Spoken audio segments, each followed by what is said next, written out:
ओम नमो भगवते वासुदेवाय। श्रीमद्भागवत महापुराण प्रथम स्कंद अध्याय 12।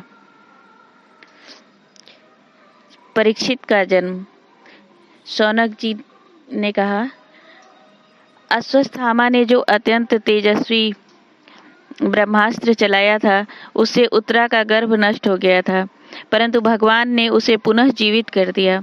उस गर्भ से पैदा हुए महाज्ञानी महात्मा परीक्षित के, जिन्हें सुखदेव जी ने ज्ञानोपदेश दिया था, जन्म कर्म मृत्यु और उसके बाद जो गति उन्हें प्राप्त हुई, वह सब यदि आप ठीक समझें तो कहें। हम लोग बड़ी श्रद्धा के साथ सुनना चाहते हैं।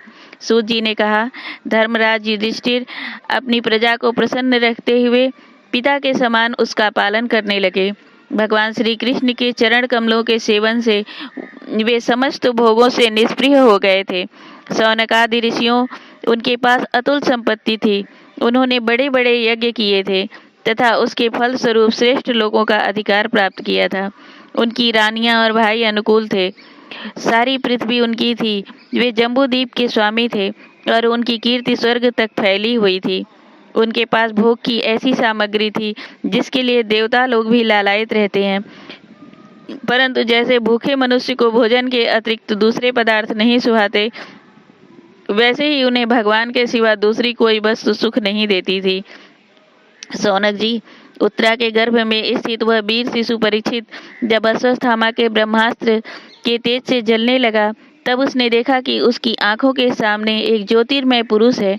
वह देखने में तो अंगूठे भर का है, परंतु उसका स्वरूप बहुत ही निर्मल है। अत्यंत सुंदर श्याम शरीर है। बिजली के समान चमकता हुआ पीताम्बर धारण किए हुए है। सिर पर सोने का मुकुट झिलमिला रहा है। उस निर्विकार पुरुष के बड़ी ही सुंदर लंबी लंबी 4 भुजाएं हैं। कानों में तपाए हुए स्वर्ण के सुंदर कुंडल हैं। आंखों में लालिमा है। हाथ में लूके के समान जलती हुई गदा लेकर उसे बार बार घुमाता जा रहा है और स्वयं शिशु के चारों ओर घूम रहा है। जैसे सूर्य अपनी किरणों से कोहरे को भगा देते हैं, वैसे ही वह उस गदा के द्वारा ब्रह्मास्त्र के तेज को शांत करता जा रहा था। उस पुरुष को अपने समीप देखकर वह गर्भस्थ शिशु सोचने लगा, यह कौन है? इस प्रकार उस 10 मास के गर्भस्थ शिशु के सामने ही धर्म रक्षक अप्रमेय भगवान श्री कृष्ण ब्रह्मास्त्र के तेज को शांत कर वहीं अंतर्ध्यान हो गए। तदंतर अनुकूल ग्रहों के उदय से युक्त समस्त सद्गुणों को विकसित करने वाले शुभ समय में पांडु के वंशधर परीक्षित का जन्म हुआ। जन्म के समय वह बालक इतना तेजस्वी दिखाई पड़ता था मानो स्वयं पांडु ने ही फिर से जन्म लिया हो। पौत्र के जन्म की बात सुनकर राजा युधिष्ठिर मन में बहुत प्रसन्न हुए।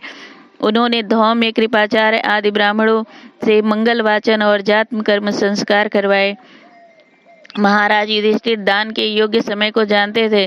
उन्होंने प्रजा तीर्थ नामक काल में अर्थात नाल काटने के पहले ही ब्राह्मणों को सुवर्ण, गवें, पृथ्वी, गांव, उत्तम जाति के हाथी, घोड़े और उत्तम अन्न का दान किया।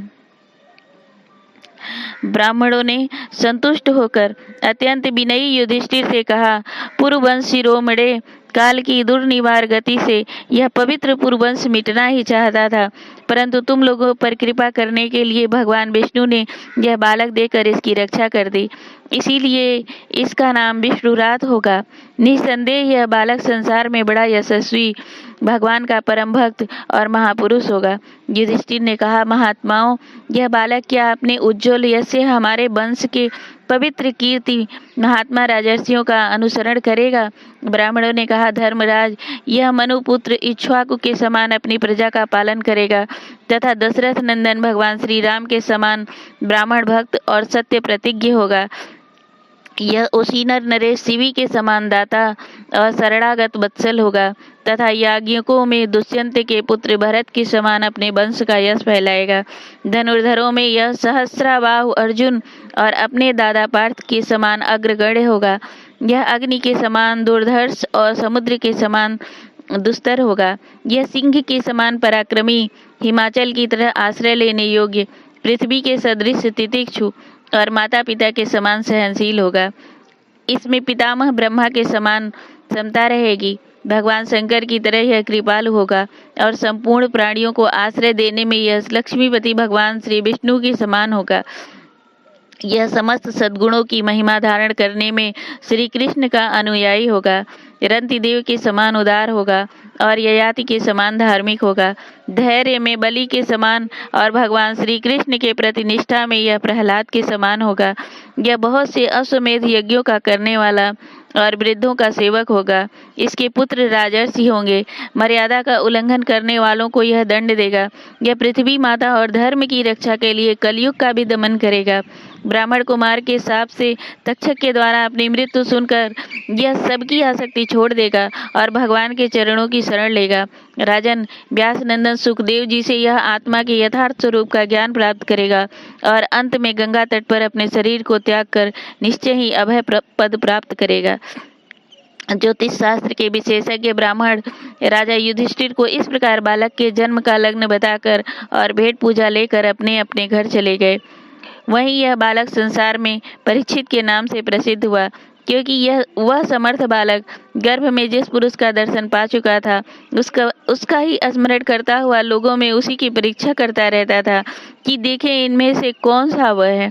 जैसे शुक्ल पक्ष में दिन प्रतिदिन चंद्रमा अपनी कलाओं से पूर्ण होता हुआ बढ़ता है, वैसे ही वह राजकुमार भी अपने गुरुजनों के लालन पालन से क्रमशः अनुदिन बढ़ता हुआ शीघ्र ही सयाना हो गया। इसी समय स्वजनों के वध का प्रायश्चित करने के लिए राजा युधिष्ठिर ने अश्वमेध यज्ञ के द्वारा भगवान की आराधना करने का विचार किया, परंतु प्रजा से वसूल किए हुए कर और दंड की रकम के अतिरिक्त और धन न होने के कारण वे बड़ी चिंता में पड़ गए।